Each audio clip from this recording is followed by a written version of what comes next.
If you're real quiet, you can hear Patrick going to the bone zone with his girlfriend. Oh, did you take it live?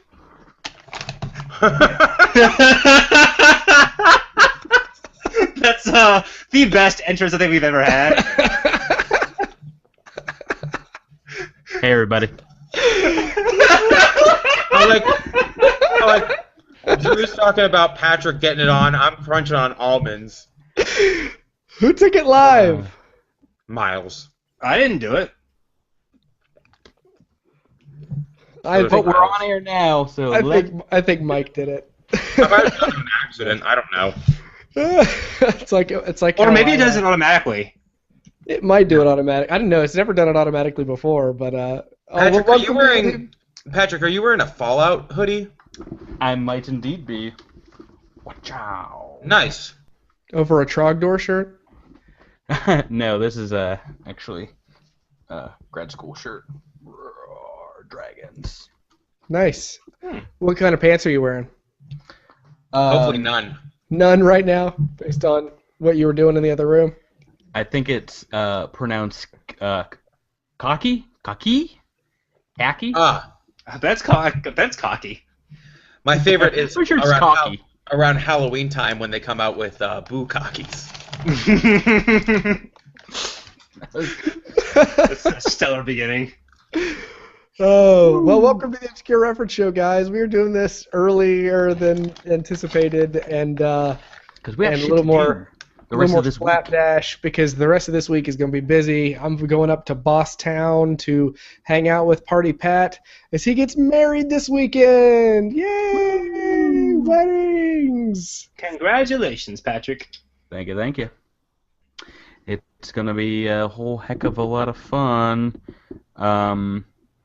Don't have a lot to say about it, except that there's going to be some great food, great booze, great times to be had. And then I'm going on a very fun honeymoon.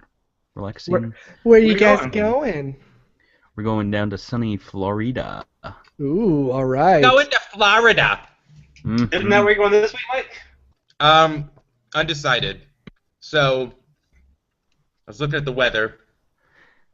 Looking like some rain. Yeah. This week is not nice. Next week is going to be great. Yeah.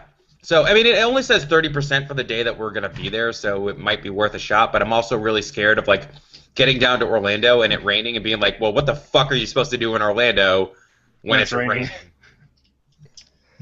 I would go to Tampa. Oh, yeah, the beautiful city of Tampa. Beautiful Tampa, Florida.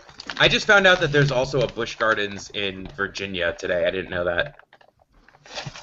Oh, yeah, I don't think I've ever been to that one. In Williamsburg. Because I was thinking if we don't go to Florida, we would maybe go to Colonial Williamsburg, because that's kind of a cool thing to do. Yeah, it is, actually. I've been there. They have a ghost tour there that I want to go on. Are there any ghost dads? All of them? Yeah. That's a good ratio. Yeah.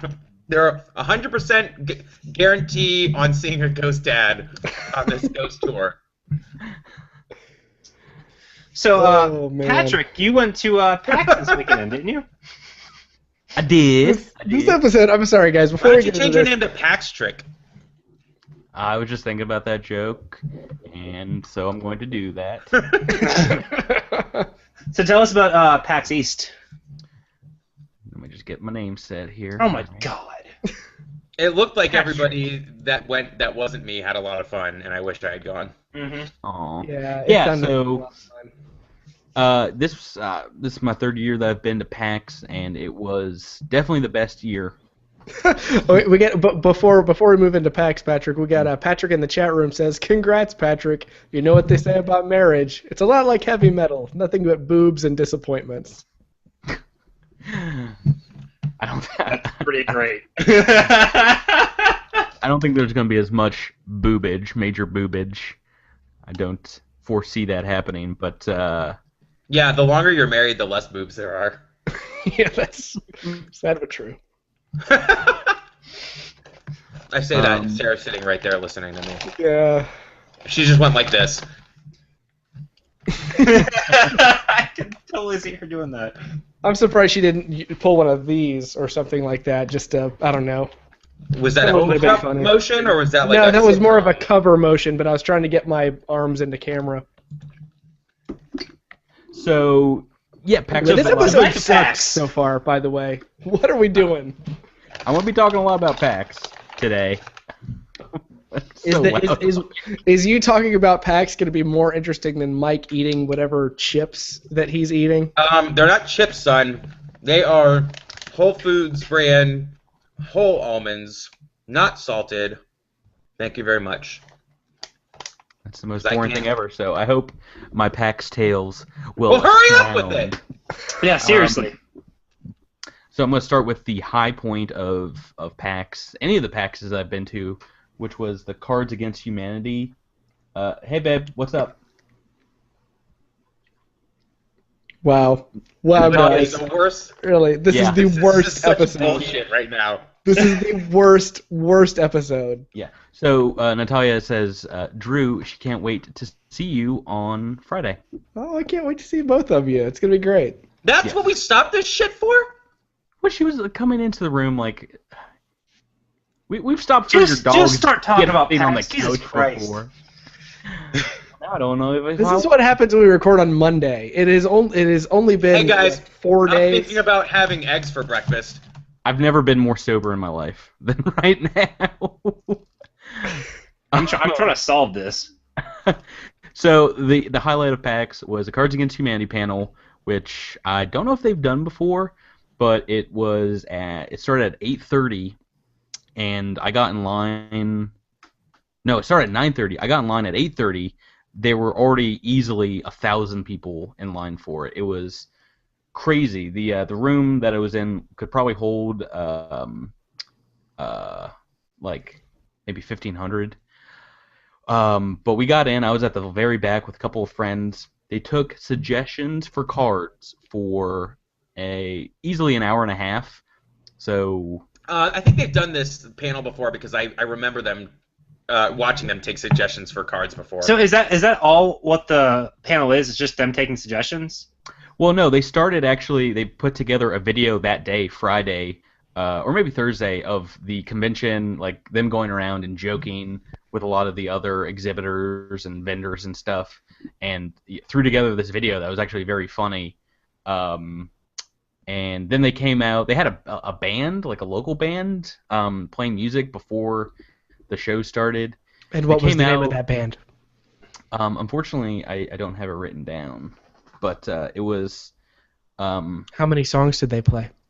They played like 5 or 6 actually. Were the songs reasonable in length, like 2 to 5 minutes, or were some of the songs longer, or some of the songs much shorter? Yeah, it was really weird. One was exactly 27 seconds, and another was 37 minutes. So it really kind of ran the gambit.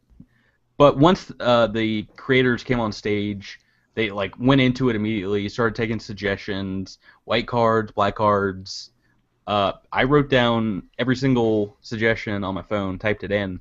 We can't because do that. I wasn't expecting you to. That's why I didn't hold it for like 10 minutes.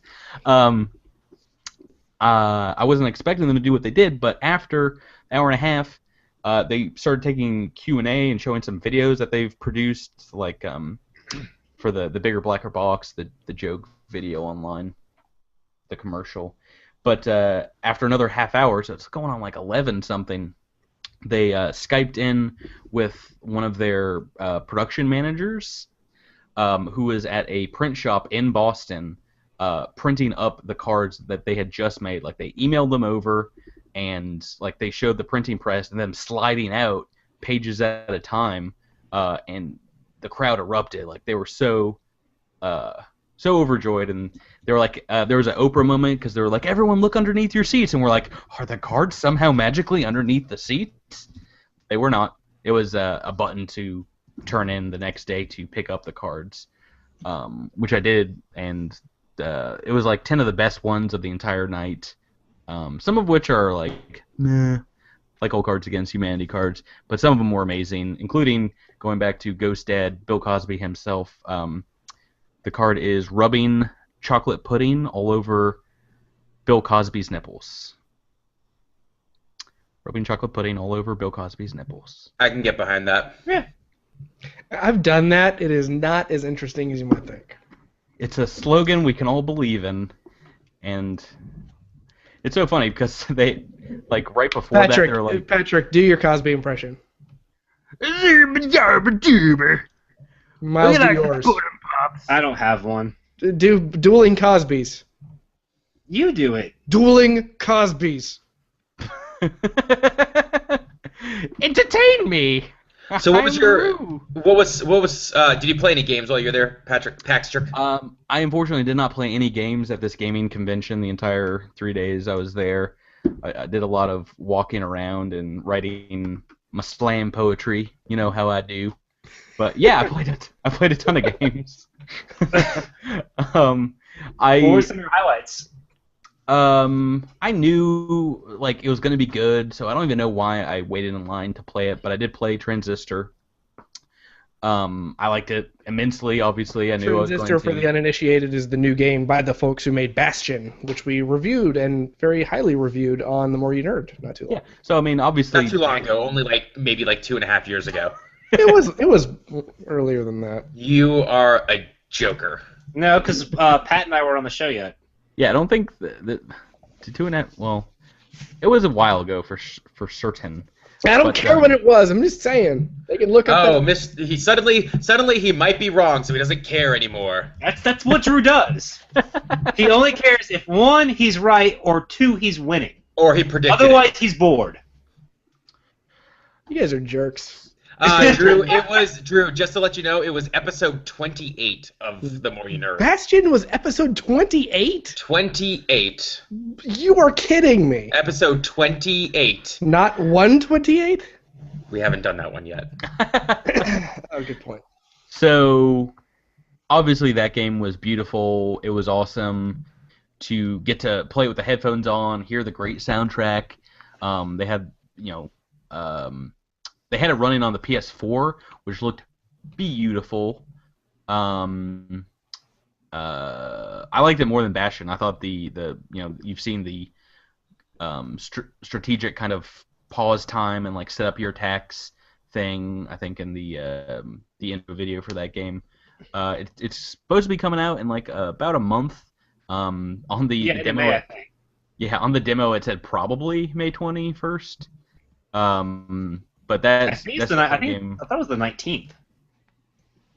I don't know. But I played that game. I played a lot. They had the largest indie game section. I guess it's grown every single year, but they had a huge indie game section. I played indie mega booth. Is that what they call it? Yeah.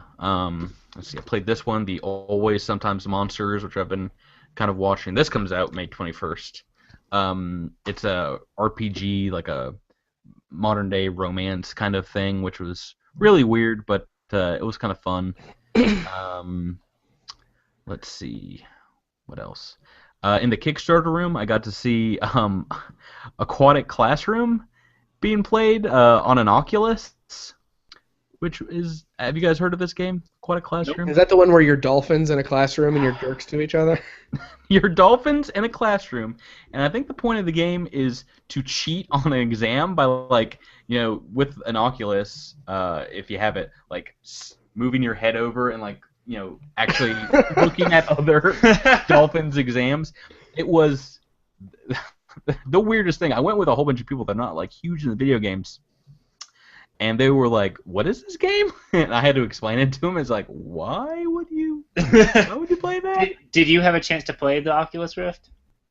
I did not. There were some mean lines there this weekend, and also, like, I'd be worried about like putting my face near that many other faces. Especially when PAX already has, like many conventions, already has such a reputation for just being filthy.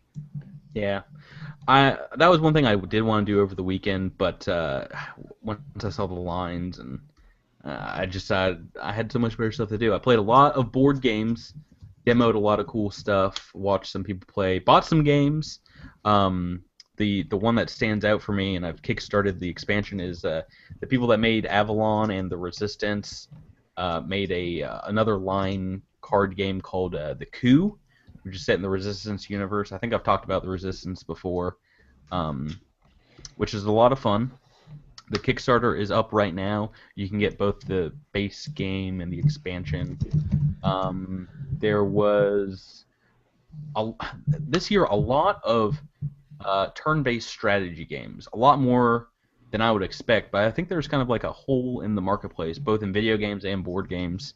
So I saw a lot of cool stuff. There's another Kickstarter up, and it was in all the swag bags for the game Prodigy, which is it's a turn-based strategy game that's like online, but you like buy figurines and like put them on a digital kind of tablet to like activate them, and you play cards on the tablet.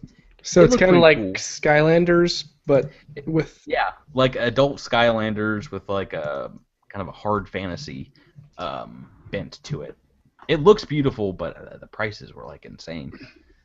It's one of those games. It's like you can't just get it for yourself. You have to get it and have like a friend get it so you can like both play and. Yeah, I can't get into games like that just only because I mean, unless you have someone who's as dedicated as you are to the game, it's not gonna be fun for you. Yeah, exactly. But I did tell you guys over text, but my low point of the entire weekend was on Friday, like right afternoon. I literally bumped into Jerry Holkins on the board game side of the floor.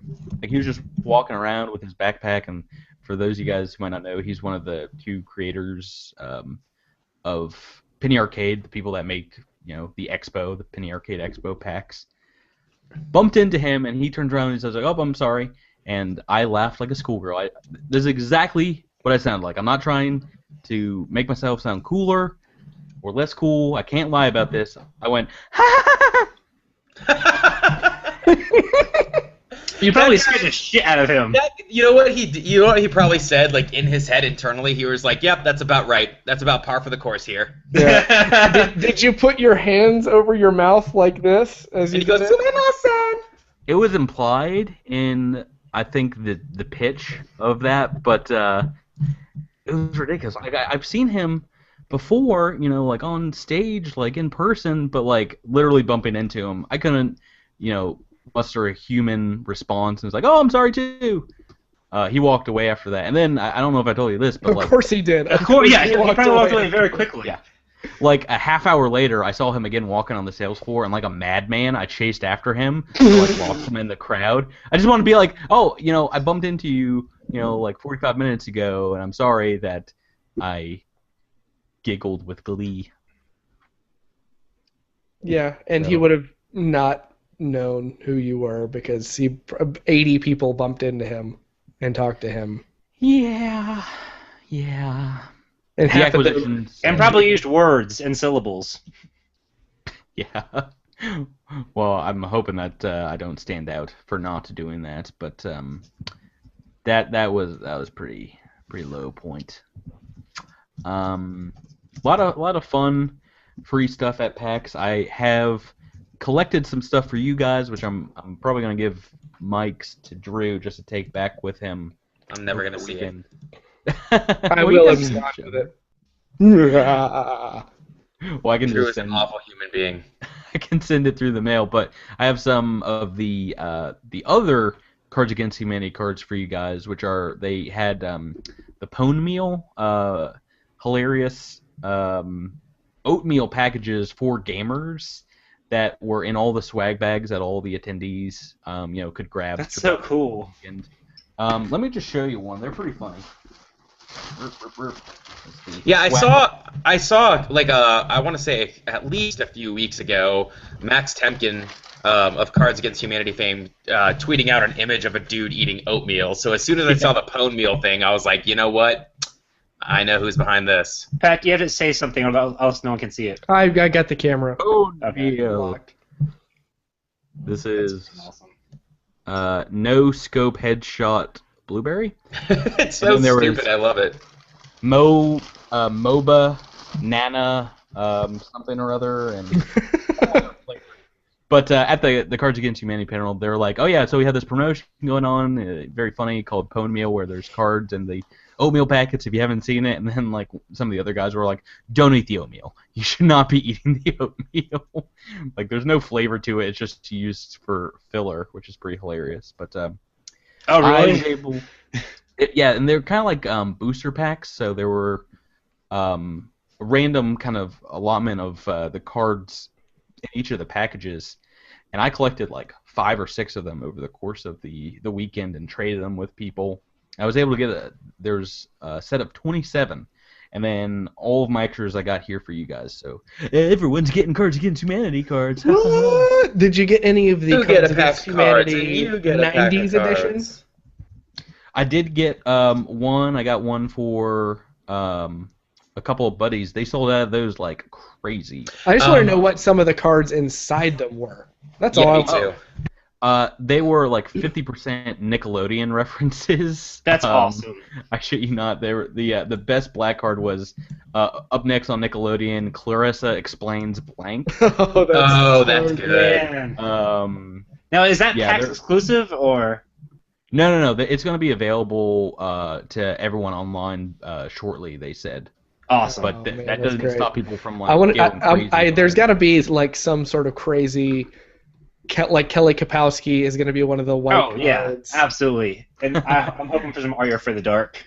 I think, the Screech porno tape will be referenced in something. Oh no, that was a 2000s. That was bad Screech. Yeah, no, there were a lot of good ones. The first one when you open up the pack was giving the president a blowjob. Oh wow, which is good. I mean, Not that pulling card any is punches. not aged. But yeah, it was a big mini expansion. It was like 20, 25 cards maybe. In all over the weekend, I probably picked up like 60 new Cards Against Humanity cards because they were like everywhere with this panel and those and the ones in the oatmeal packets. And they had a huge presence at the convention. Like you could see people playing it everywhere, which was awesome. I met like just random people who were like, "Yo, you want to play a game?" I was like, "Yeah, sure." But it's fun. It's fun playing with strangers. You don't know what's gonna tickle their fancy. So I'm really excited to try out Werewolf because I've been wanting to play the Resistance for a while, and I feel like it kind of covers that same ground pretty well. Yeah. The only thing that the only reason I really like the Resistance and Avalon, those games more than Werewolf, is if you like no one gets like out during those games. You can play the entire game. Like if you play Werewolf or Mafia or any of those kind of games, you can get killed on the first round, and then you just have to kind of remain silently. Although they have some rules for like being brought back to life, I think. But yeah, pick up a copy of that. And I'm also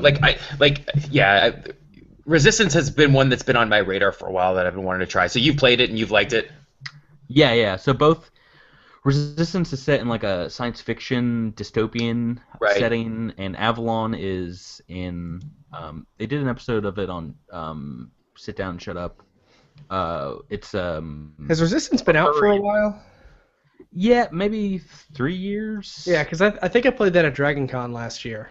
Yeah, so you can play with like probably like 6 to 10 people somewhere in there, and depending on how many people we play with, there's like it's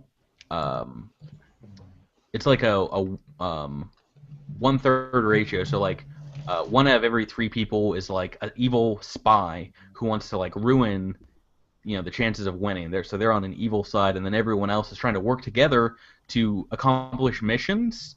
And it's best 3 out of 5 missions, so you have to play all of them, and you send people out, and they vote whether they want the mission to succeed or to fail, and you just kind of have to go from like the way people vote on who goes on the missions, and like who goes on the missions and whether it succeeds or fails, determine who is good and who is evil.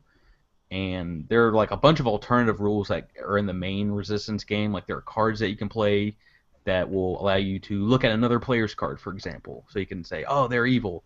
But then it raises like a whole another set of questions. It's like, well, if you're evil and you look at a good player's card, you're going to say they're evil and vice versa.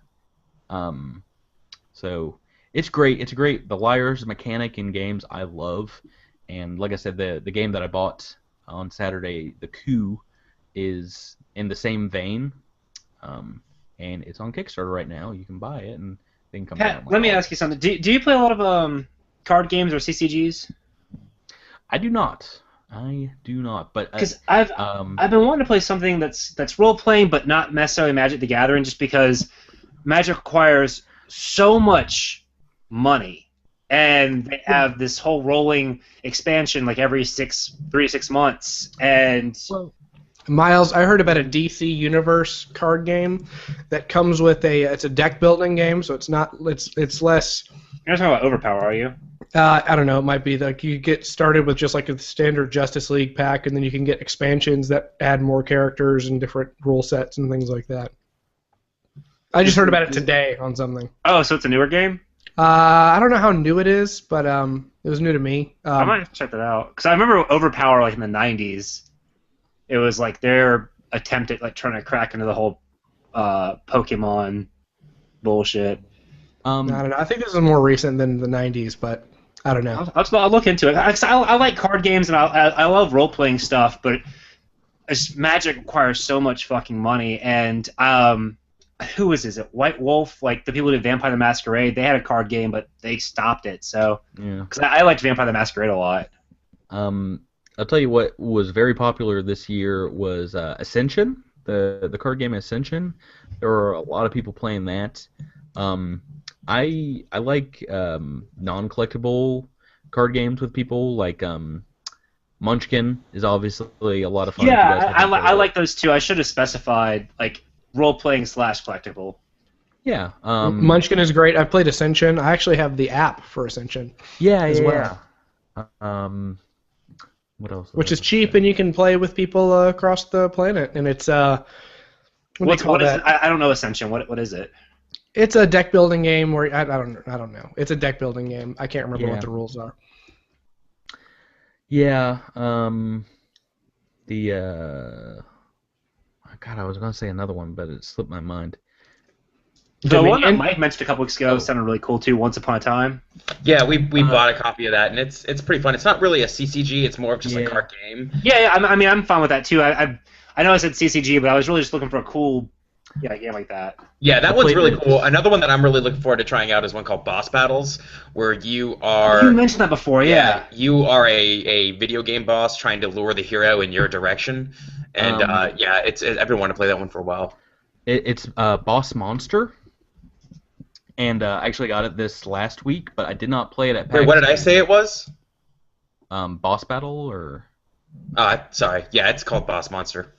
It was everywhere at PAX. How dare you, Mike? There were tons. Drew, coming from you, I'm not even going to respond to that anymore. You think you want some of this brownie? Then you better be quiet. What?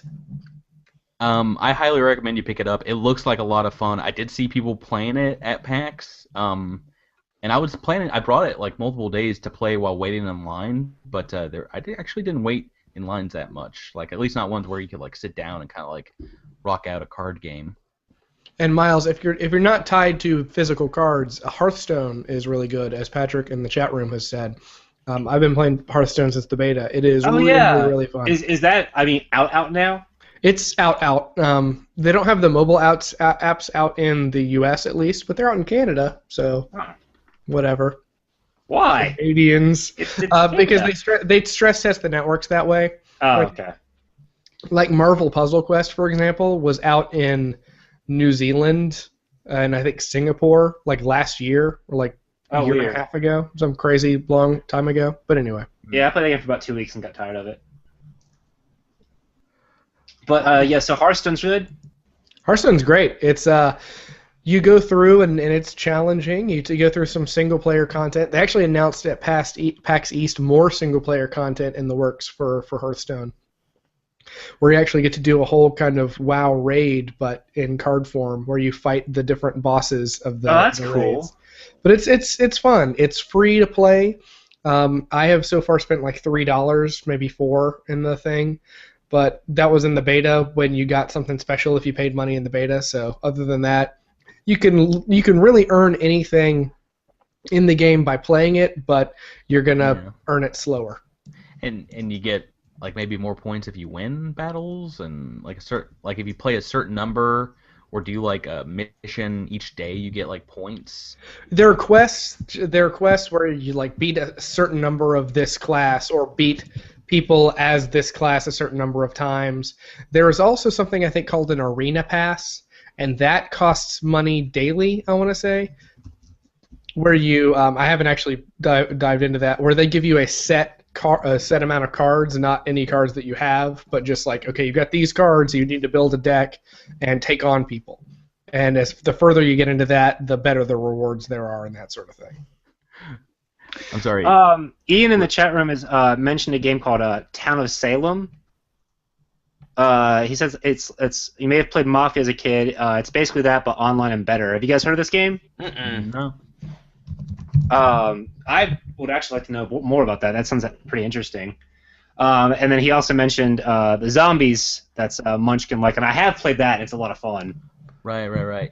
Yeah, so Munchkin is crazy because there's the base game and they have expansions to that. Then they have like every single property you can like imagine now. There's like, there's a spy game, a superhero one. There's a Adventure Time Munchkin that's coming out. Yeah, no, I was hoping that they had like a huge banner for it at PAX, but it's not out yet. I was asking around for it.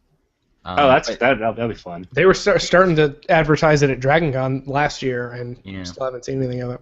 I'm extremely happy to see that come out. I don't own it because I have multiple friends that own Munchkin, but that's one I'm gonna have to pick up. It's two of my favorite things: nerdy card games and Adventure Time. Oh. So, PAX was really good. I did not get a lot of sleep over the weekend. That is clear. I was... Wow, screw you. Was that... do I look tired? But... Haggard's the word I would have used, but, I got the most bang for my buck this go-around. Oh, gosh, how do I forget to mention? Actually, the game I was probably most stoked to play was Hyper Light Drifter. Have you guys heard of this? Nope. I've heard the title, but I don't know anything else. It was kickstarted earlier in the year, maybe. And it's like a Zelda-like kind of action adventure top-down thing where they're just monsters around, and it's kind of like a fantasy science fiction mix, and it's got these great 8-bit graphics. Hyper Light Drifter.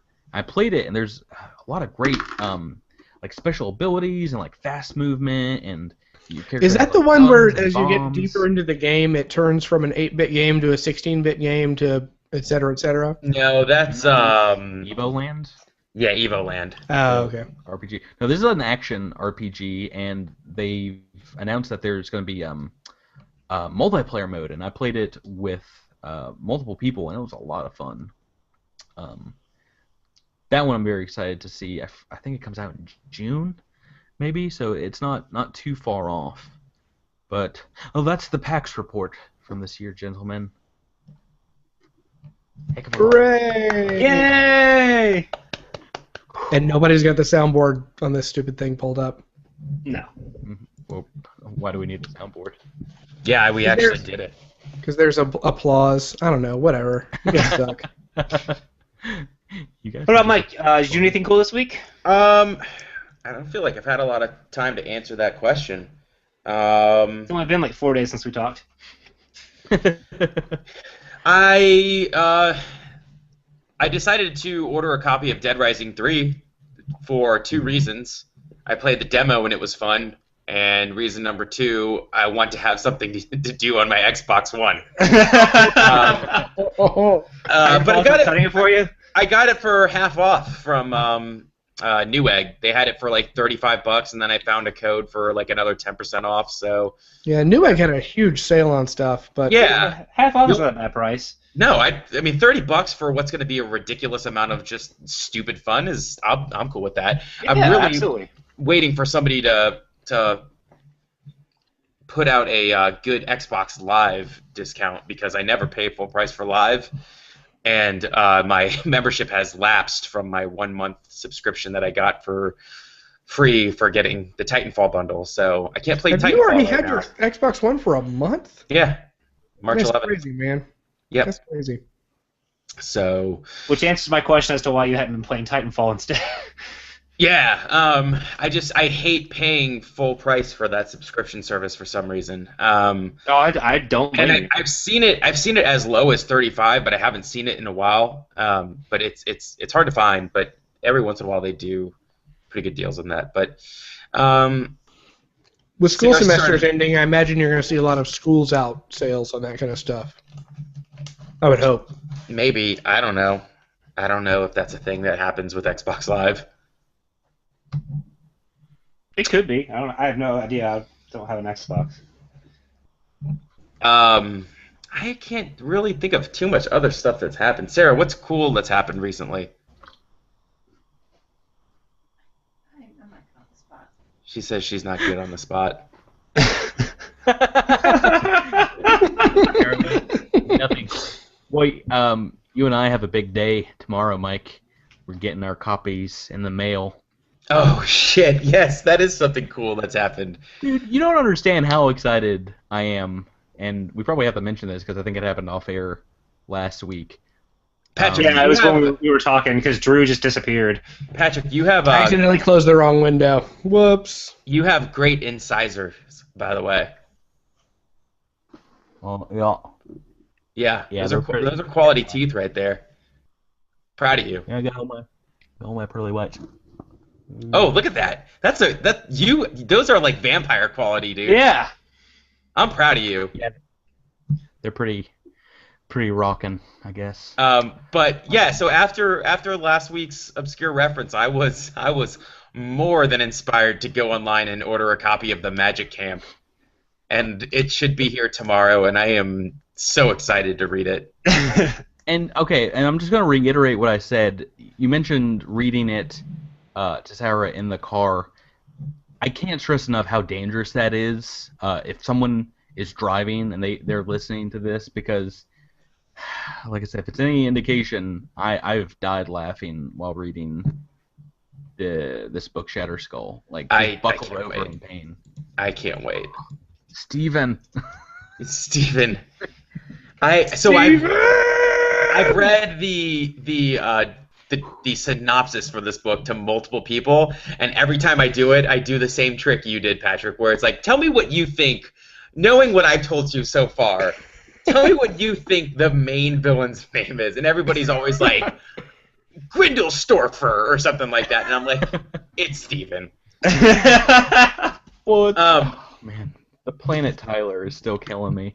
It's great. Every time I read that. I told you guys this already, but I wanted to share this on air, that I had an oddly specific Star Trek-based dream last night.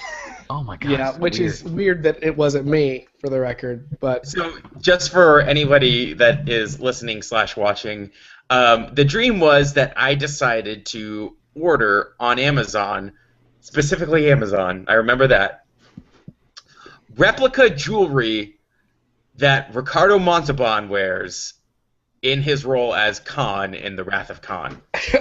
But not actual jewelry that he wears in the movie, but made up ones for my dream, and they were 2 gold rings, and I was just wearing them and flaunting them around and showing people. I'm like, look at this, Star Trek replica jewelry. Of course, that's what you would do in real life. Exactly.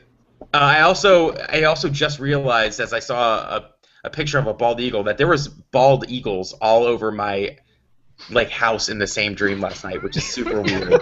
I'm not making this up. That legitimately happened in the dream. Like, it was that my sounds house. super majestic. I was at America. my house, and I was in my carport, and there was just bald eagles outside, and I was like, why is this happening? You're describing Drew's Fantasyland. You got Star Trek and freedom in the same dream. Freedom of the stars.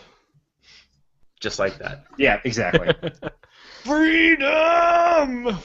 Pat, do you have a game of sorts for us?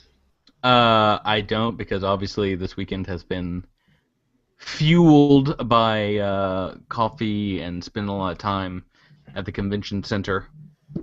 And then also I'm getting married on Saturday, so I've had You have one or no two other excuse things. whatsoever. Yeah, he's getting married on Saturday, but he spent more time talking about how excited he is for his copy of Magic Camp to arrive. Well, I don't want to spoil anything. There's a lot of surprises. Well, one's going to continue to give you love and happiness, and one will give you happiness for like a couple years, and then... Yeah, Magic Camp is going to continue to give him love and happiness. We all know that. Yeah, I was a But little just think confused about it, he's by going to that lose as in the well. divorce. Not happening. I'm taking this book with me. Yeah, no, but I did want to continue the tradition of me trying to get through, a page of Shatter Skull, which is difficult. It's very difficult, guys. Would you indulge me, allowing me to read? Oh, please. Yeah, by all means. Will you indulge us? Page the second. We actually skipped a paragraph because I want to get to the descriptions of his teammates. So I'm going to go back to that paragraph just for. I don't want you guys to be confused in the story. So this is still page 1. But My dog is patiently waiting for you to start. oh my god. Oh, this is only for our YouTube watchers, which if you listen to the podcast, you should probably check it out on YouTube as well. YouTube.com/TheMoreYouNerd. Oh, yes, thank you, Drew. That dog is adorable. Just bobbing her head.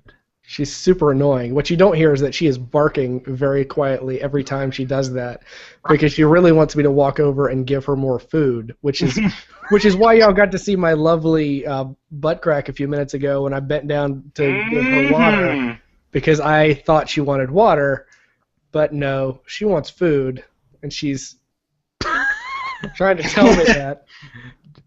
This is like This is the worst episode ever. This is horrible. This is the worst episode we have ever had. No, you know what? My dog is more interesting. Go on, Patrick. Read the stupid book. Are you gonna keep the camera on your dog while I do this? I might flip back and forth. I don't know. Okay, so now I'm just thinking about the dog and the little head bob that's going on. Oh, it's so adorable. In her mind, she's like, I could kill you in your sleep, master. You don't even know. You give me food right now. I will tear at your jugular. Do not ally yourself with Steven. Stephen is my master now. So Patrick said, you know what they say about marriage? It's a lot like Dark Souls. Just a lot of fights you lose, also creatures in armor. That's I like that. That one's more accurate. Yeah. All right, so page 1, Shatter Skull. A few miles across the land called Unizi, inside the top floor of a large gray and yellow building is a strong-looking man named Gondar, our hero. The man stared at the reflection of his long black hair in a nearby mirror, nearby is 2 words, then at the black star covering most of his face.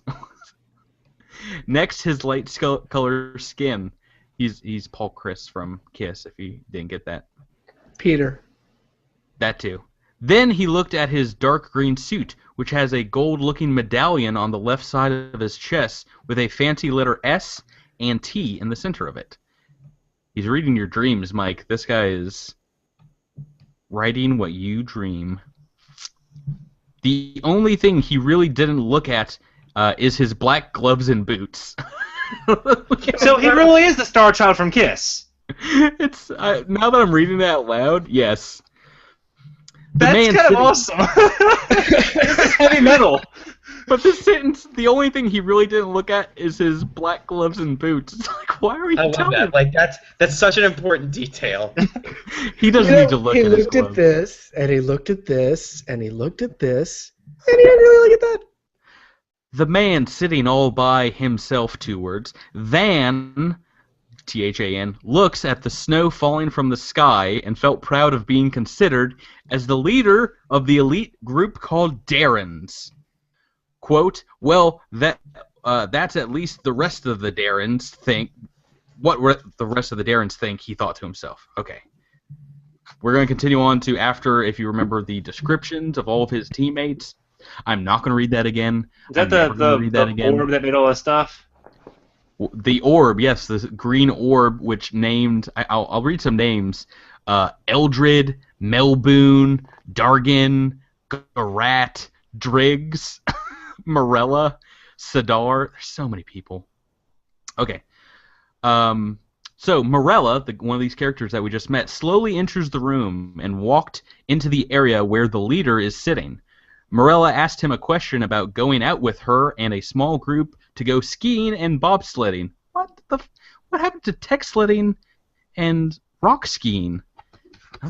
Now they're just going regular skiing and bobsledding. All right. Maybe they're like purists. Yeah, or old school. or Yeah, maybe got it. on this planet that is the super advanced, like tech skiing or tech sledding and rock For skiing. babies. They're like the old, like, but we're gonna do like the super luge and Yeah, just maybe looked- just they looked just up live to on planet Peter, and they don't have cool stuff. Planet Steven. Planet Steven. Yeah. It's great. So she asked him if you wanted to go skiing or bobsledding, but he gave no reply, KNOW, to her question. Morella asked him the same question again, but still he gave no answer. This is what she's thinking now. She's quoting, "He seems focused. I hope he's still not worrying about the argument he had with Darren Shailene. I know they still love each other. What am I talking about? Gondar is a confident man," she thought to herself. All of a she sudden, did not think about her black gloves and silver sleeves. Well, we can't know that. It's not written here. Okay, She might have been okay. as well. Like, while she was just looking at it, like, oh, those are pretty nice black gloves. I lost my place. All of a sudden, the leader of the Darrens got up and run past Darren Morella and out the door. "Gondar, what's the hurry?" Morella asked with a confused look on her face, but he didn't listen to her.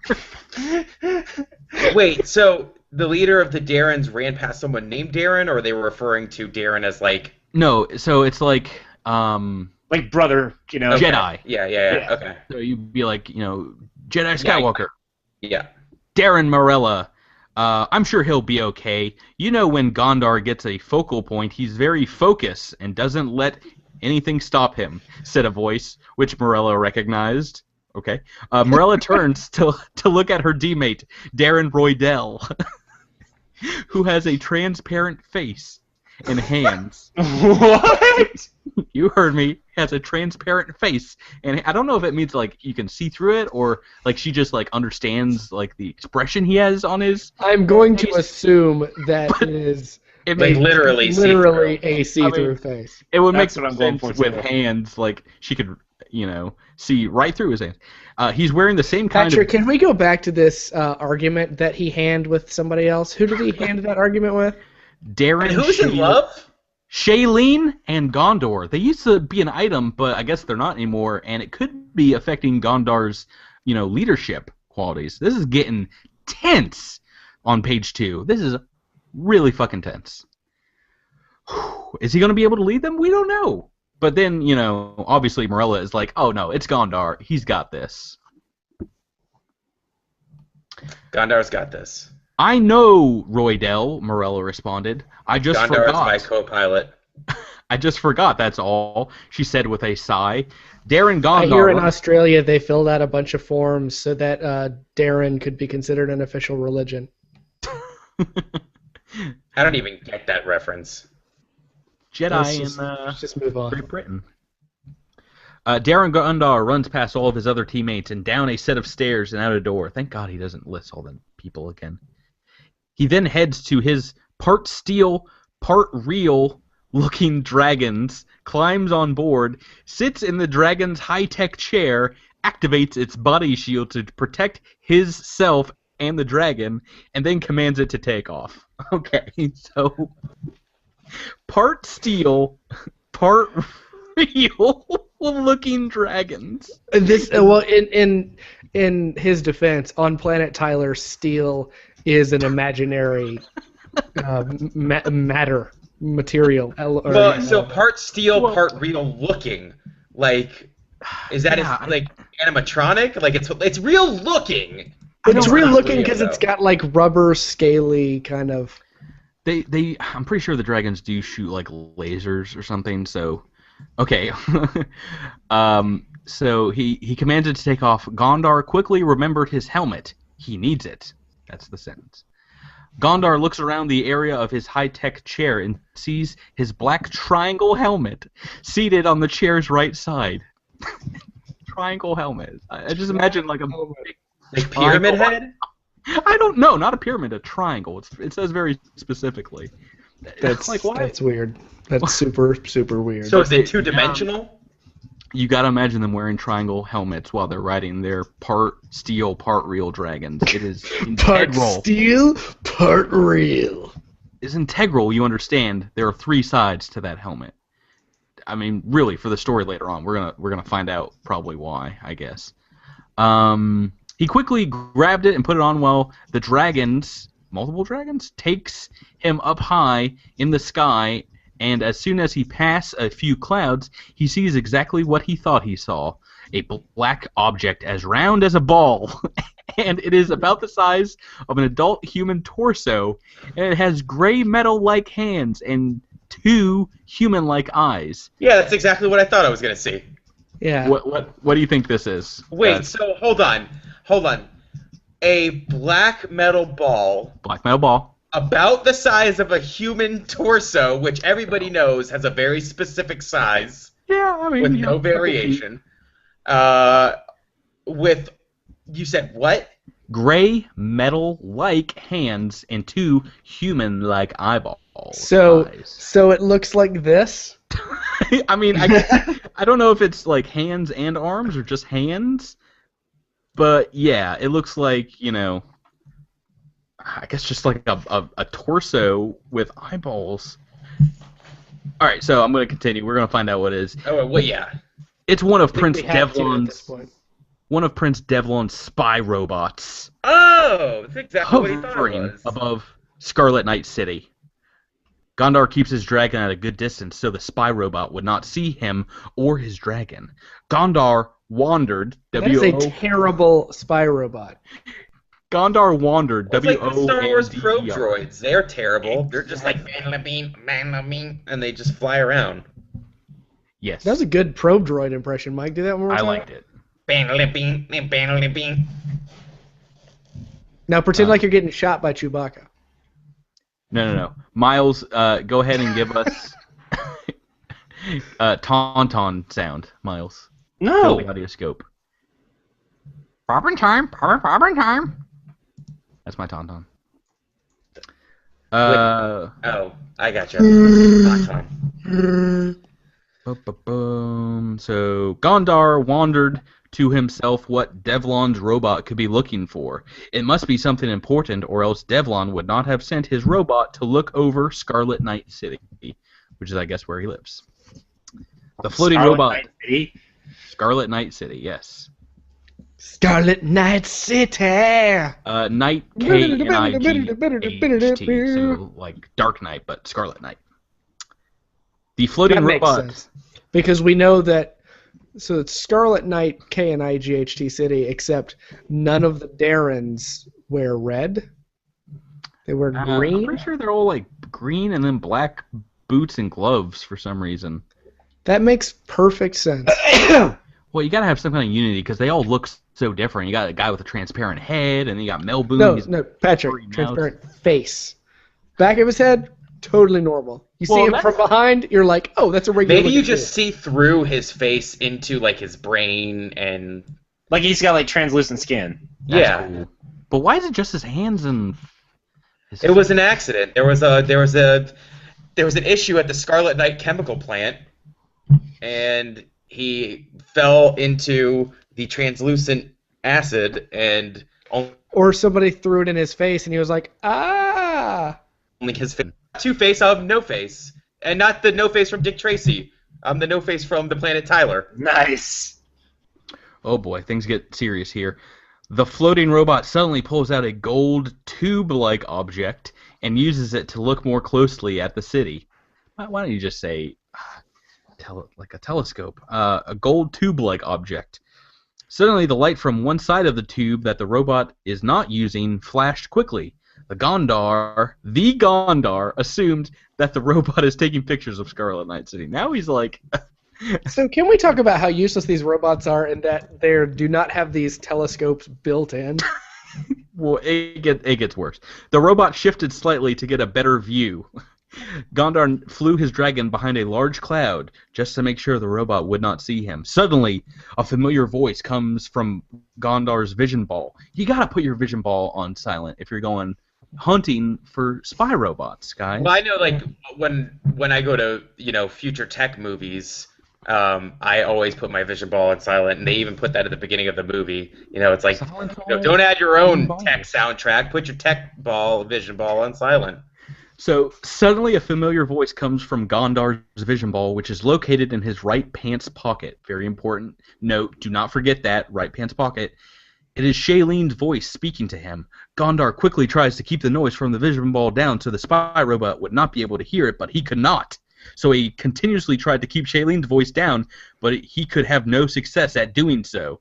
Therefore, since he couldn't have any luck, he quickly activates his silver sword and uses it to destroy the ball. Why don't you just do that first? Okay. Why didn't you just do that first? We will find out next week, 2 weeks? I don't know when Patrick's going to be back.